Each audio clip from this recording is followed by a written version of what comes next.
प्यारे बच्चों, आज हम मल्टीपल चॉइस क्वेश्चन करने से पहले सूरदास के पद के महत्वपूर्ण प्रश्नोत्तर करेंगे ताकि एमसीक्यू करते हुए हमें कोई परेशानी न हो।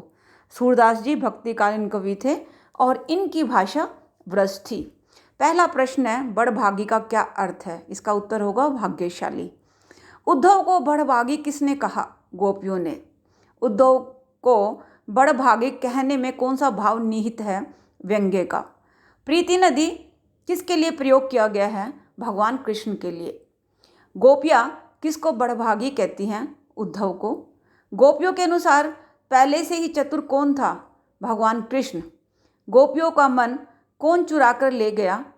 भगवान कृष्ण। गोपियाँ क्या नहीं सुनना चाहती थी? योग के संदेश को। गोपियाँ स्वयं को क्या मानती है? अबला और भोली। कहना कहना जकरी में जकरी का क्या अर्थ है? इसका अर्थ होगा बेटा रटना। अगला प्रश्न, गोपियों ने योग रूपी व्याधि किसे देने को कहा? जिनका मन चक्री के समान चंचल है।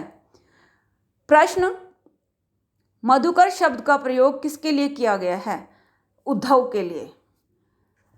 अगला प्रश्न, अनुरागी का क्या अर्थ है? प्रेम में लिप्त। धीर का क्या अर्थ होगा?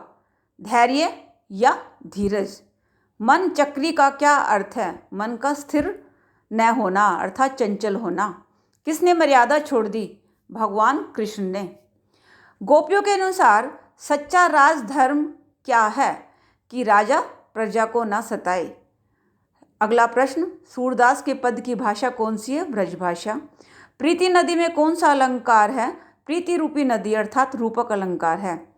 गुड़ चाटी जो पागी में गुड़ और चींटी की तुलना किससे की गई है? गुड़ से कृष्ण की तुलना व चींटियों से गोपियों की तुलना की है।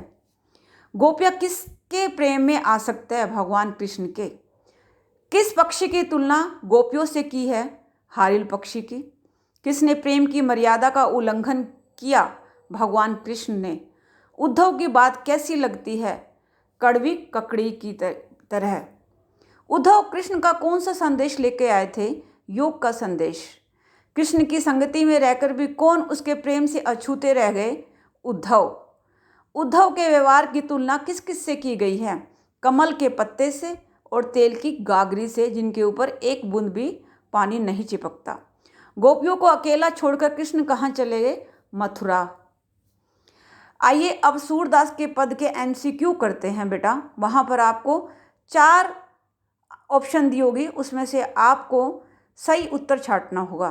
पहला प्रश्न, सूरदास जी अनन्य भक्त हैं राम, शिव, कृष्ण, चौथा ब्रह्म के, तो इसका उत्तर होगा बेटा श्री कृष्ण। दूसरा, गोपियाँ किसे बड़भागी कहती हैं? उद्धव को, श्री कृष्ण को, कवि को, स्वयं को? उद्धव को। तीसरा प्रश्न, गोपियाँ किस तरह की पीड़ा सहन कर रही हैं? शारीरिक, दूसरा मानसिक, तीसरा कोई नहीं, चौथा पहला और दूसरा। उत्तर इसका चौथा होगा अर्थात शारीरिक और मानसिक। प्रश्न 4, उद्धव किस प्रकार का संदेश गोपियों को देने आए थे? योग का, परिवार का, प्रेम का, श्री कृष्ण का? योग का संदेश। प्रश्न 5, उद्धव कृष्ण के प्रेम से किस तरह से विरक्त हैं? गुलाब, मैं, संत, कमल, कमल की तरह। आशा है बच्चों आपको यह पूरे के पूरे प्रश्नोत्तर समझ आए होंगे। धन्यवाद।